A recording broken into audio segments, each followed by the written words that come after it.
eu vinha no carro e vinha a pensar.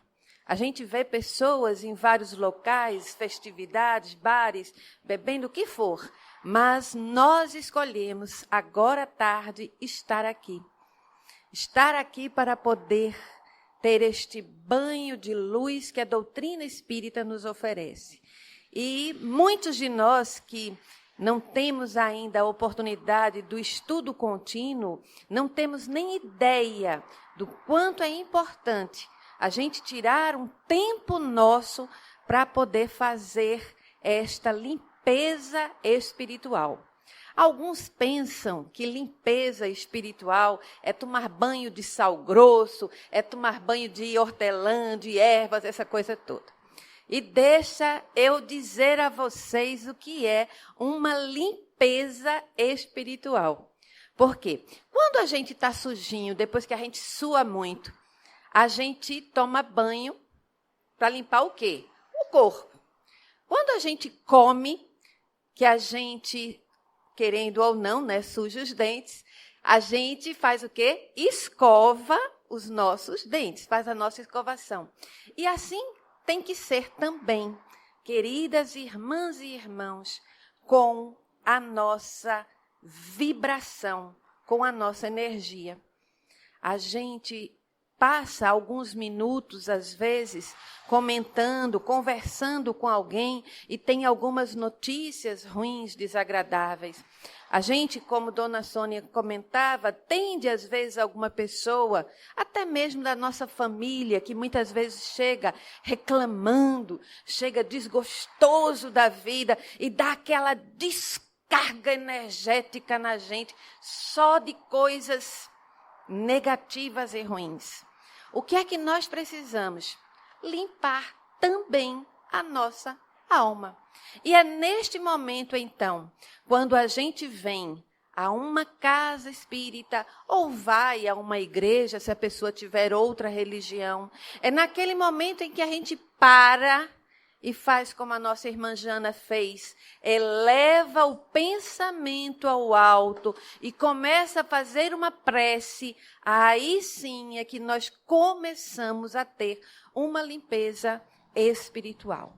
E possamos ter todos nós a certeza, como Dona Sônia disse, aqui se encontram muitos amigos espirituais, e neste momento em que nós estivermos aqui, eu falando algumas palavras e vocês tentando ficar concentrados, esses amigos espirituais estarão agindo sobre cada um e melhorando desta forma a vibração de cada um.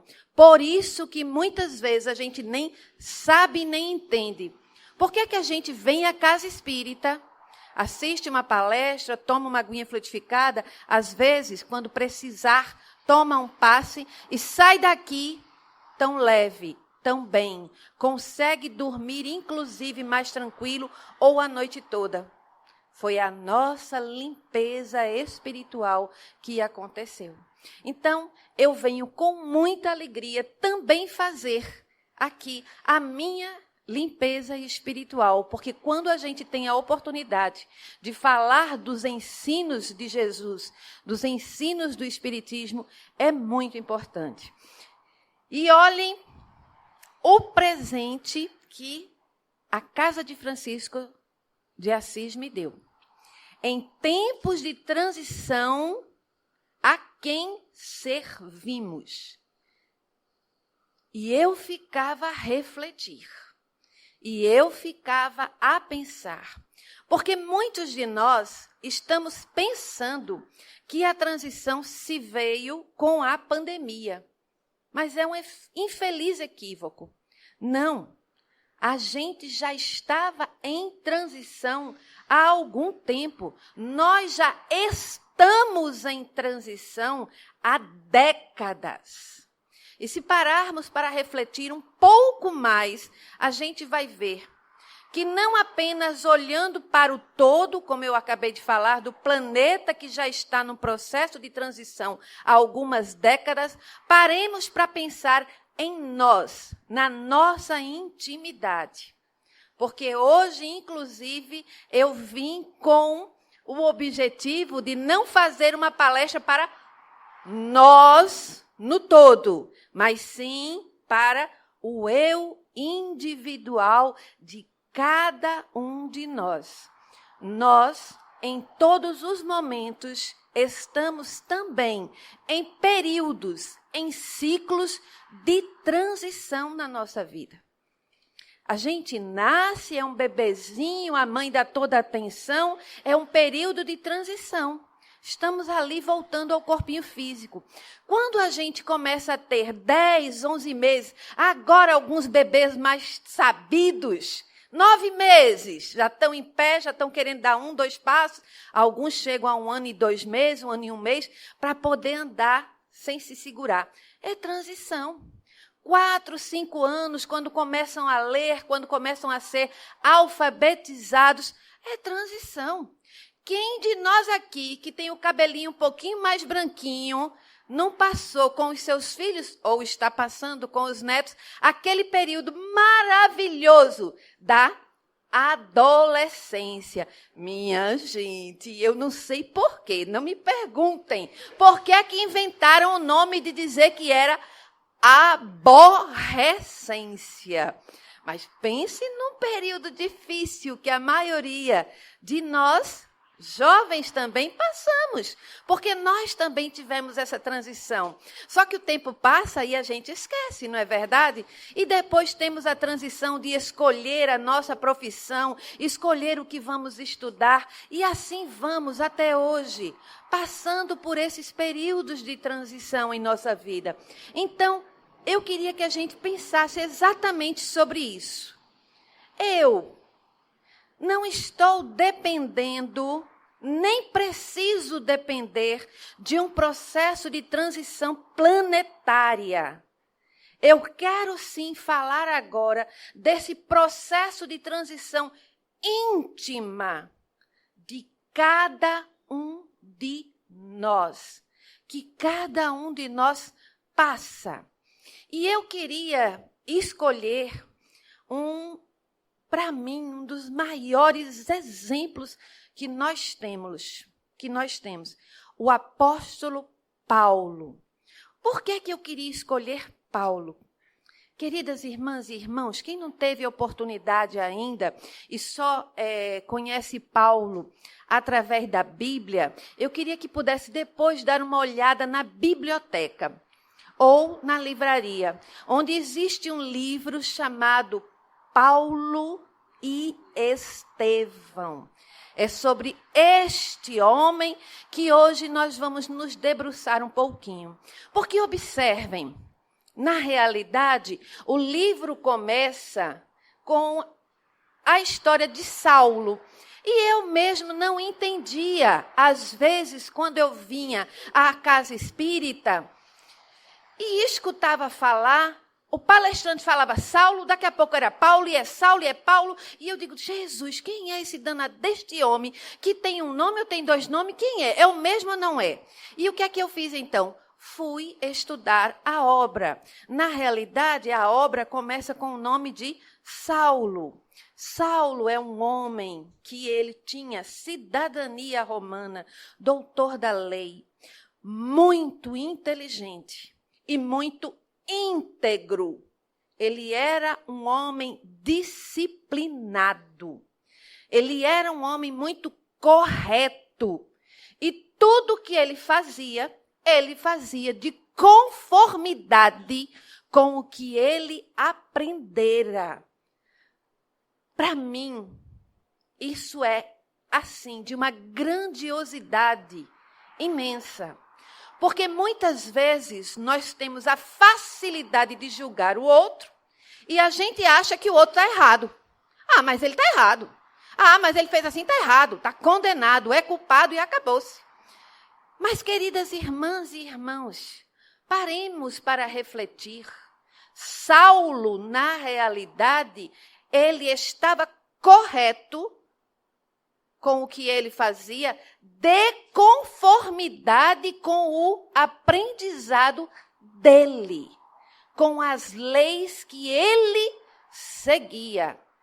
E ele era, então, um dos maiores perseguidores dos cristãos. Vejam que para nós isso é quase que difícil de entendermos. Como pode alguém ser perseguidor dos cristãos? Como pode alguém não amar Jesus? Como pode alguém não entender as lições? E aí eu vou abrir o leque dizendo do cristianismo e do espiritismo. Esse nosso consolador prometido.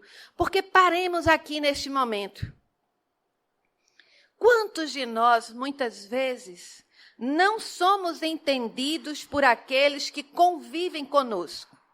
Porque nós estamos vindo a uma casa espírita, porque nós estamos fazendo um tratamento espiritual, porque nós estamos estudando a doutrina espírita, tendo maior esclarecimento acerca da mediunidade. Mas, queridas irmãs e irmãos, observemos. Estas pessoas que nos criticam ou que nos julgam, elas estão na mesma situação que Saulo. Não conhecem o que nós conhecemos. Não têm o mesmo conhecimento. Então, nós é que precisamos entendê-los e ter paciência com eles. Nós é que precisamos dar o exemplo de seguidores de Jesus. Vejam que situação que a gente se encontra. Que muitas vezes nós também somos perseguidos. E agora a gente tem que, obter a compreensão é que nós vamos precisar entender este outro. E aí eu quero então dizer a vocês, a situação era tão séria que ele chegou a mandar matar Estevão, que era o irmão da sua amada, Abigail. E ao momento em que Abigail presencia aquela cena, tudo se acaba entre os dois. A própria Abigail depois também vai ser, infelizmente, assassinada. E o que é que acontece? Saulo tinha dentro da sua intimidade uma grande incógnita, um grande sentimento de ele não entender como é que aqueles cristãos iam para a morte com tanta tranquilidade, com tanta aceitação, com tanta resignação. Saulo, como muitos de nós, conta-nos o livro Paulo e Estevão, psicografia de Francisco Cândido Xavier, ditado por Emmanuel, que ele tinha uma busca interior da paz. Façamos um paralelo conosco, porque muitos de nós que estamos aqui na casa de Francisco de Assis, nesta tarde, estamos também atrás dessa paz. Também queremos nos sentir melhores. Também queremos ter um pouco menos de sofrimento, de problemas ou de dificuldades. E às vezes a gente não consegue entender como é que o outro, aparentemente, está tão tranquilo. Como é que o outro consegue vencer aquela dificuldade e a gente não? Que diferença tem nessa situação? E aí eu trago novamente, então, o sentimento de Saulo, de não conseguir entender e de se tornar um dos homens mais infelizes, quando teve, inclusive, o afastamento de sua amada Abigail. Porque ele sabia que ela era a sua amada, era a mulher que ele escolhera. Ele pensara, mas ela, como ela pode ser cristã, se ela é a mulher que eu escolhi para ser a mãe dos meus filhos, para constituir comigo família. Ele teve, então, tanto ódio ainda maior pelos cristãos, que ele quisera até mesmo saber onde tinha cristãos ao redor, para que ele fosse até lá, prendê-los e depois mandar matar. E é neste interim, quando Saulo de Tarso, conhecido Saulo de Tarso, vai até a outra cidade, a uma cidade chamada Damasco. E neste caminho, quando ele ia com muitos soldados com ele, porque ele era um doutor da lei, ele era um senhor de poder. Quando ele chega neste caminho, de repente, eu queria frisar bem isso. De repente, ele sente uma força, uma luz tão grande em sua frente, em todo o seu redor. E é uma luz que derruba-o do cavalo, onde ele cai.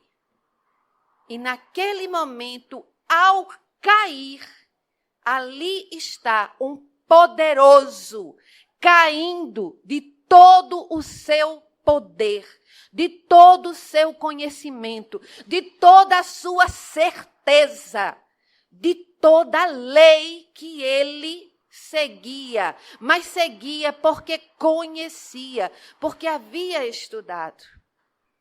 Os soldados não entendem, os soldados não conseguem ver nada, mas os soldados apenas escutam uma voz que diz assim: Saulo, Saulo, por que me persegues? Queridas irmãs e irmãos, Saulo não conheceu Jesus. Saulo não conviveu com Jesus. Mas Saulo sentiu naquele momento algo tão forte em sua intimidade que fez com que ele nem ao menos levantasse a cabeça e automaticamente de senhor da lei ele se torna um humilde homem que diz: Senhor, o que queres que eu faça?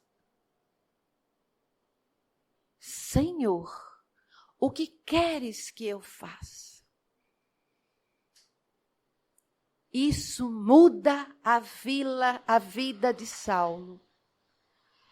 Apenas a luz, apenas a força energética, apenas o amor nas palavras de Jesus.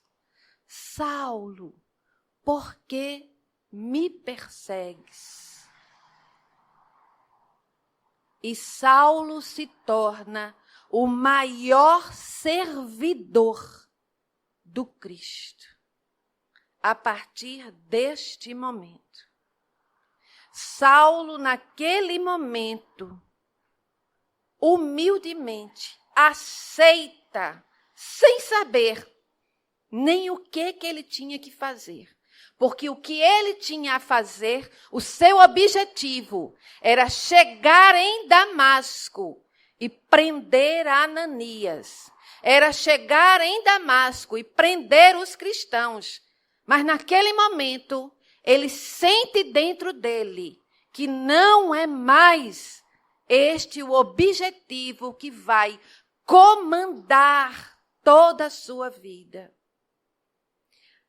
Naquele instante, Saulo, a levantar a vista, a levantar os olhos, não vê mais nada. Está cego. Completamente cego. São os soldados que precisam levá-lo até Damasco. E ele ainda escuta Jesus, que ele, na realidade, viu, queridas irmãs e irmãos, não sabia nem se era Jesus. Ele não sabia o que era. Ele não sabia quem era. Ele apenas sabia que aquela voz que ele viu, uma luz, perguntou: Saulo, por que me persegues? Quem era que Saulo perseguia? Jesus e os cristãos. Observemos como isso é importante para a gente entender o que foi aquele encontro, aquele momento. E ali naquele instante, aquela voz ainda diz para ele: vai ter com aquele que tu ias prender, porque ele te dirá tudo. É Ananias. Os soldados o levam até uma casa. Nesta casa é a casa de uma lavadeira. Esta lavadeira alugava a sua salinha para que os cristãos pudessem fazer as suas reuniões. E ali ele fica, sem saber na realidade o que fazer. Ele passa 3 dias sem comer, sem falar, sem dormir, sem enxergar, sem saber de nada do que estava ali acontecendo. Paralelo a isso, há um encontro, porque Ananias era o cristão que vivia em Damasco e tentava reunir os cristãos para que tivessem a coragem de se reunir e de mudar as suas vidas, para que tivessem a coragem de fazer o diferente e não mais apenas ficar vivendo no domínio de Roma, digladiando-se, guerreando-se e brigando. E é Ananias quem escuta do próprio Jesus dizendo: Ananias, vai ter com Saulo, porque ele precisa saber da missão que o espera. E Ananias se surpreende, porque diz logo: gente, como, Jesus, eu vou me encontrar com esse meu perseguidor que vai me prender e vai me matar? Porque era o que acontecia. Nos círculos romanos, os cristãos eram queimados vivos, jogados ao leão, eram todos sofriam lacerações e tudo mais. E Jesus diz: mas eu preciso daquele vaso escolhido. E aí eu queria fazer aqui um paralelo para a gente entender uma situação. E eu acho que é uma situação até que nós estamos vivendo atualmente. Com a morte do Cristo, com a crucificação, os cristãos todos ficaram com medos e receosos. Pedro continuou na sua tarefa, João foi para ter em Efésios com Maria, mas ele quase que, vamos dizer assim, se dispersaram. E muitos tinham medo, se encontravam só à noite. Eram muito, vamos dizer assim, calados. Queridas irmãs e irmãos, quantos de nós que estamos aqui neste momento na casa de Francisco de Assis, também não estamos sentindo-nos um pouco desmotivados, dispersos, depois da pandemia? Eu acredito que alguns, inclusive, estavam esperando que um milagre caísse assim do céu e fizesse uma mudança íntima em todo o nosso planeta. E nos dispersamos. Graças a Deus eu estou aqui vendo a casa de Francisco de Assis repleta. Mas algumas instituições espíritas não estão conseguindo ter a mesma participação dos seus trabalhadores. Inclusive, muitas casas espíritas, até mesmo com dificuldades, de entre os meios de trabalhadores espíritas, de realizar as atividades sociais caritativas que nós precisamos fazer, que é atender aos mais necessitados. E a pandemia fez com que muitas pessoas estivessem e estão ainda em estado de necessidade. Observemos cada um de nós, se este chamado, neste momento, que Jesus dizia a Ananias, que Saulo teria que ser o vaso escolhido, também não pode se refletir um pouco a nós, a cada um de nós, que às vezes ficamos naquele marasmo, e que dizemos assim, não, eu vou botar a mão no bolso, vou dar um dinheirinho lá para aquelas veinhas, e Dona Sônia e o grupo dela que se vire para fazer as feirinhas para dar.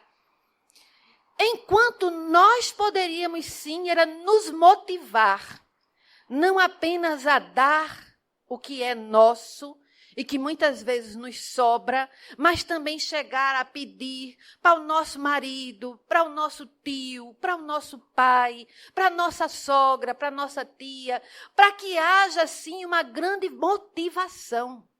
Muitas vezes há pessoas que nem sabem onde ajudar. Por quê? Porque estão naquele estágio que eu comentava antes.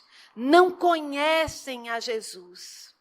Não saem de suas casas para ir nenhum templo religioso. Estão desgostosas com algumas religiões devido à política, à politicagem, não é nem a política, é a politicagem. Deixaram de frequentar, mas também não ajudam mais. Infelizmente, muitos de nós, inclusive espíritas, estamos sentados em nossos sofás, deitados em nossa cama, achando que o YouTube é a resolução dos nossos problemas, porque vamos assistir muitas palestras. Como se apenas assistir palestras resolvesse a nossa transição íntima. Desce a nós a nossa condição de aprendizes do Evangelho, de espíritos em evolução que nós somos. Pensemos cada um de nós, se o nosso movimento espírita também não se encontra neste momento como estava o cristianismo naquela época, disperso. Mas Ananias aceita a tarefa e vai ter então com Saulo. E naquele momento, Saulo, ao ver Ananias, ao ver o homem que ele ia perseguir e ia prender, um homem brando, dos olhos calmos e tranquilos, que bota a mão sobre os olhos dele. Não sei se é verdade ou não, mas diz que banha a sua mão com cuspe, com saliva e passa nos olhos e caem como se fossem verdadeiras escamas. E ali ele volta a enxergar. E Ananias diz a Saulo, Saulo, é Jesus que te chama. É o nosso mestre. E naquele momento Ananias se entrega ao trabalho do Cristo. Serve ao Cristo. O próprio Saulo, então, começa a se dizer Paulo. E ele diz que não era mais prisioneiro de César, porque muitas vezes ele foi preso, muitas vezes ele foi açoitado, muitas vezes ele apanhou. Não, ele era prisioneiro de Jesus. Porque Jesus tinha o seu coração e ele sabia o que ele precisava fazer. Ele sabia como ele deveria agir. Assim passam-se alguns dias, quando Paulo fica com Ananias, onde Paulo se envolve com todo o conhecimento cristão, porque lembrem-se, ele antes não tinha o conhecimento cristão, ele não sabia dos ensinos que Jesus tinha dado nos 3 anos que Jesus ficou a pregar. Mas ele é para nós o apóstolo dos gentios, o maior apóstolo que continuou o trabalho da divulgação do cristianismo. E nós devemos, sempre quando pudermos, nos reconquistar as suas leituras para que nós lembremos e comecemos a pensar. Se Paulo conseguiu deixar tudo, porque Paulo deixou o sinédrio, Paulo deixou a família, Paulo deixou o poder, Paulo deixou o trabalho de doutor da lei para seguir Jesus. Olha o tamanho do trabalho que Paulo tinha. Por que é que nós não conseguimos, então, muitas vezes deixar aquelas pequenas coisas, pequenos apegos que nós temos para fazer o trabalho de Jesus? Por que é que nós não conseguimos, entre 7 dias na semana, dispersar do nosso lazer, dos nossos outros afazeres, pelo menos 1 hora, 2 horas, já que nós temos trânsito, para podermos servir a Jesus, a ser útil de alguma forma, não útil, como é que eu posso dizer assim, financeiramente, mas útil voluntariamente. Por que é que a gente não pode começar a ter esse sentimento de ajudar o outro? Como Paulo, então, deixa toda a sua vida. Olha que para nós não é pedido isso. Não estamos pedindo isso. Na doutrina espírita, ninguém pede, deixe tudo e siga. Não. Você continua a sua vida. Você continua a sua vida profissional, sua vida familiar, sua vida íntima. O que é que a doutrina espírita pede? É uma reforma íntima em você, para que você comece, então, a ser esse servidor de Jesus. Mas aquele servidor que não precisa só servir na casa espírita, é o servidor que, onde estiver, aproveita as oportunidades, aproveita o momento, como eu acabei de citar antes o exemplo das feiras das vovozinhas. Você parar 2 minutos para mandar uma mensagem para alguém que você sabe que tem uma certa condição, dizendo, você poderia me dar 2 latas de óleo? Nem lata não tem mais, né? Desculpe. 2 litros de óleo. É só o que você vai precisar fazer. E alguém pode chegar do outro lado e dizer assim, para que você quer? Não é para mim, é para doar às senhoras necessitadas. E isso é um trabalho de formiguinha, onde você vai estar servindo, sendo útil à casa de Francisco de Assis. Paremos para pensar cada um de nós.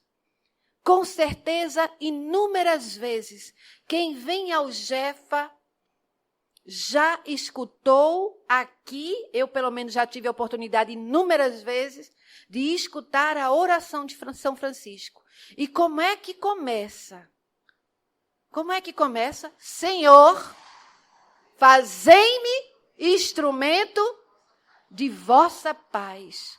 Queridas irmãs e irmãos, me diga se uma vovozinha, me diga se uma mãe carente poderá ter paz se ela não tiver a comida para dar para seus filhos. Qualquer uma de nós, mães ou pais sérios que estão aqui, tem paz quando a nossa casa tem o armário vazio? E Francisco de Assis já nos ensina, dizendo, seja instrumento da paz. Mas olhe que Francisco não diz assim, Senhor, dá paz ao povo todo. Não, ele pede para ele. Para ele. Ele não manda dizer, Senhor, dá paz a Dona Sônia para que ela seja instrumento da paz, que ela faça algo. Não. Dona Sônia é Dona Sônia, Francisco é Francisco, eu sou eu. Cada um de nós aqui é cada um. Eu não tenho que estar pedindo paz para os outros se eu não tenho a minha paz. Quando a gente vai no avião, um dos primeiros ensinamentos que nós temos, se cair a máscara, o que é que a gente faz? Coloca primeiro na gente, para depois socorrer quem está do lado da gente. Nós temos que começar a entender este grande ensinamento. Se eu quero fazer algo, eu não tenho que querer que os outros façam. Eu tenho que começar por mim. Não importa se os outros vão me julgar, não importa se os outros vão me criticar. Importa que eu vou começar. Nenhum espírito grande que esteve aqui na terra começou grande. Observem o que eu vou dizer. Prestem bem atenção.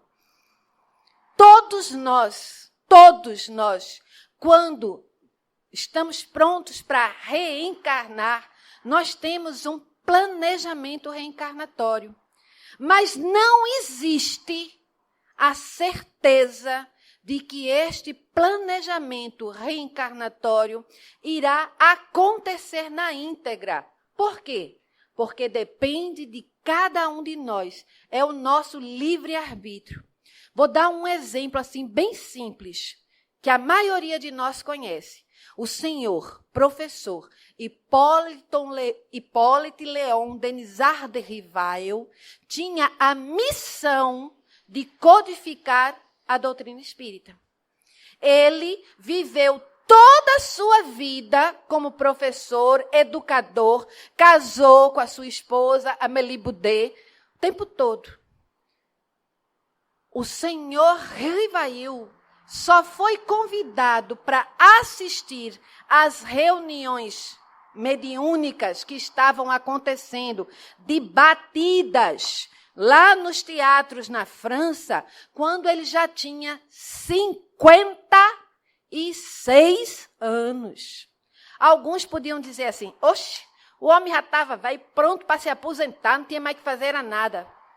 Passou por um momento de transição na sua vida e vai ser para nós o grande codificador da doutrina espírita. Mas ele, quando veio, já estava pronto para fazer? Não. Ele tinha a tarefa. Mas se ele não conseguisse fazer, inclusive já havia um espírito próximo a ele que continuaria a sua tarefa. Ele se tornou grandioso pelo trabalho íntimo que fez. Quem quiser ler a obra Obras Póstumas, vai ver uma conversa dele com o Espírito de Verdade, quando ele diz assim: eu estou urinando sangue, sem nenhum bem financeiro, sendo totalmente financiado por minha mulher. Eu preciso saber se vocês vão me ajudar. Vejam que mensagem, que pergunta. E a espiritualidade amiga, o Espírito da Verdade diz: tanto nós o ajudamos porque o amamos. O que quer dizer que se ele não tivesse a proteção dos amigos espirituais, pior ele poderia estar. O nosso irmão Mahatma Gandhi, indiano, que nasceu e viveu num período dificílimo, porque a Inglaterra dominava a Índia. E ele, mesmo tendo a oportunidade de se tornar advogado, direito fora, ele não ficou vivendo fora. Ele voltou para a Índia para ajudar a sua, vamos dizer assim, a seu povo, a sua família. E ele, então, começou a ensinar aos indianos possibilidades de pequenas atitudes, nada de rebeliões, nada de guerra, não. Pequenas atitudes que iriam mudar a Índia. Como, por exemplo, não comprar o sal da Inglaterra, mas aprender a ter a produção do seu próprio sal. Era uma guerra silenciosa, sem briga, sem morte, sem nada. Não comprar os produtos da Inglaterra e começar a fazer os seus próprios produtos indianos. A ter um dia na semana onde os indianos não iriam trabalhar para os ingleses, já que eles trabalhavam 7 dias na semana. E Gandhi era preso, e Gandhi era açoitado, aí depois era solto, porque querendo ou não, ele não estava fazendo nada de errado, era solto. E o que é que Gandhi fazia? Observem, queridas irmãs e irmãos, porque isso foi uma coisa que sempre me tocou muito. Eu não sei se é porque eu gosto muito de comer, mas pense, sabe o que é que Gandhi fazia, queridas irmãs, para conseguir as coisas? Jejum. Jejum. Porque sabe onde era a maior dificuldade de Gandhi? Não era contra os ingleses, era dentro dos próprios povos indianos. As próprias tribos indianas queriam coisas diferentes. E entre os próprios indianos haviam brigas e discórdia. E então Gandhi fazia jejum, porque aí, por ser muito respeitado, por ter muito amor dos seus compatriotas, eles acabam entrando num acordo lá para o jejum de Gandhi acabar. Até que uma das grandes dissensões fez com que Gandhi ficasse sem comer 40 dias. Eu fiquei assim, 40 dias e 40 noites, ele só tomava água e pouca água. Ficou extremamente debilitado. E todas as vezes que ele terminava o jejum, era comum ele ir fazer um grande comício para os indianos, para dizer a aprendizagem que ele teve com aquele jejum. Eu só fiquei pensando, meu Deus, se regime, dieta é ruim, imagine jejum, minha gente. Pelo amor de Deus. Ele está tão debilitado que ele vai passar uns dias de convalescença com 3 sobrinhas dele e um delegado. E esse delegado o ajuda, vai dizer assim, eu vou lhe acompanhar no comício. Vamos. Aí Gandhi está bem fraquinho, né, e vai para o comício. O delegado, ele olha para o delegado está se armando. E ele diz, não, deixe a arma aí. Por que você vai armado? Gandhi, você tem muitos rivais. Tem muita gente contra você que não está aceitando o que está acontecendo. Eu preciso lhe defender. E Gandhi, então, olha para ele e diz, não, eu não preciso dessa defesa armada. A minha defesa eu tenho pelo meu comportamento. Até o dia que Allah aceitar. Gandhi não era cristão, viu, minha gente? Mas Gandhi disse, inclusive, que um dos maiores ensinamentos de estudos que ele já lera e que se o povo soubesse seguir, teria todos os tesouros. Sabe qual era? O Sermão da Montanha, que são os ensinos de Jesus. E é nesta noite, neste comício, que Gandhi vai, alguém o chama. Quando ele olha, é disparado sobre ele toda uma carga de arma e ele morre naquele momento. Mas ele cumpriu a tarefa dele. Ele se tornou um espírito grandioso. Paremos para pensar no espírito que eu acho também que a gente nem se lembra. O nosso presidente Lincoln. Lincoln, com 21 anos. 21 anos. Depois de ver tantos massacres, ele resolve estudar para ser presidente dos Estados Unidos. Vai estudar direito, começa a fazer todo um trabalho de envolvimento, porque ele tinha uma boa oratória, e pega os Estados Unidos num período da guerra, onde exatamente não queriam que se libertassem quem? Os escravos. O sul com o norte, minha gente, que a gente vê em tantos filmes e se fala na história, os vermelhos contra os azuis, eram na realidade pela vida dos negros. Eram os escravos que trabalhavam de sol a sol e que não tinham direito nenhum.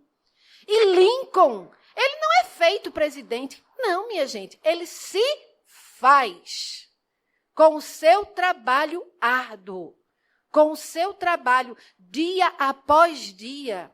E uma das suas maiores missões, um dos seus maiores serviços à humanidade foi ter assinado a lei da abolição da escravatura. E mesmo assim, queridas irmãs e irmãos, lembremos, isso em 1700 e tanto, mas mesmo em 1900 a gente ainda vê, como há 2 anos atrás, morte de negros, infelizmente, acontecendo. Mas observe o que eu estou trazendo. São espíritos que se fizeram gigantes dia após dia pelo seu trabalho. Se Lincoln não tivesse ido estudar direito e não fosse para a frente dos Estados Unidos, poderia não ter acontecido e poderia ter demorado mais 100 anos para acontecer aquela libertação dos escravos. Se Gandhi tivesse ficado lá na Inglaterra e pensado assim, oxe, eu tenho meu dinheiro, tenho meu sustento, tenho minha família, para que eu vou me virar com esses indianos que não querem aprender? Ele não teria sido o espírito Gandhi que é. Grande, Gandhi, grande. Martin Luther King, em 1968, era um pastor evangélico e que não aceitava que os negros não podiam se sentar nos bancos da frente, tinham que se sentar nos bancos de trás. Os negros só podiam entrar no ônibus se todos os brancos estivessem sentados. Senão ele não podia entrar. E ele também, todos nós sabemos, a luta desse espírito para vencer o apartheid. Ele não se fez grande. Ele não foi grande, ele se fez. Ele trabalhou dia após dia para isso. Assim somos nós. Neste período de transição que nós nos encontramos, de escolha, de livre-arbítrio. Eu quero me desapegar das coisas materiais. Eu quero me desapegar de tudo que me atrasa a minha evolução espiritual ou não. A quem eu sirvo? O que é que eu estou fazendo neste momento aqui reencarnada na Terra, no Brasil? Precisamos pensar. Porque muitas vezes nós queremos colher os frutos. Mas lembremos, quem sabe se nós não estamos aqui apenas para semear as sementes? Quem sabe? Quem sabe se os frutos quem vão colher são outros? Nós não precisamos pensar no amanhã. Nós temos que pensar no hoje. Eu ainda lembro-me, há muitos anos atrás, 34 anos minha filha mais velha tem, quando eu me encontrava no Alta de Souza, e Dona Sônia ia para o Alta de Souza, e o Jefa nem existia como casa, não é verdade, Dona Sônia? O Jefa vai ter casa como agora, tempos depois. Graças a Deus, Dona Sônia está há 38 anos podendo colher esses frutos. Mas muitos outros que aqui passaram nem colheram, só fizeram a semente e nem ficaram no trabalho do Jefa. Mas a espiritualidade sabe a intimidade de cada um de nós. Ela sabe e ela conhece se o nosso terreno aqui, nesse momento, é fértil ou não, para que a semente do servir em cada um de nós possa prosperar, possa crescer muito. Hoje eu tenho a grata alegria de chegar ao Jefa e ser recebido por uma amiga querida que estudou comigo no antigo tempo de ginasial. Olha só, eu sou da época do ginasial, não é nem agora é ensino fundamental, mas naquela época era ensino ginasial. E nenhuma de nós duas sabia se nós seríamos espíritas ou não. Mas a semente foi jogada e agora nós podemos colher os frutos de estar trabalhando em uma casa espírita, em sermos amigas há todos esses anos e agora estarmos juntas na mesma religião. Pensemos cada um de nós. Inclusive, eu queria deixar até esse comentário. Nos nossos próprios filhos e netos, coloquemos a semente. Quando puder, falemos. Não deixemos com que eles cresçam para escolher. Desde pequenos, coloquemos a semente. Porque senão, alguém colocará outro tipo de semente lá dentro. Que Jesus nos abençoe, que Deus ilumine e continue sempre a iluminar esta casa. Que a casa de Francisco de Assis seja abençoada por muitos e muitos anos e que nós possamos juntos estarmos colhendo esses frutos, hoje, agora e todo sempre. Muito obrigada.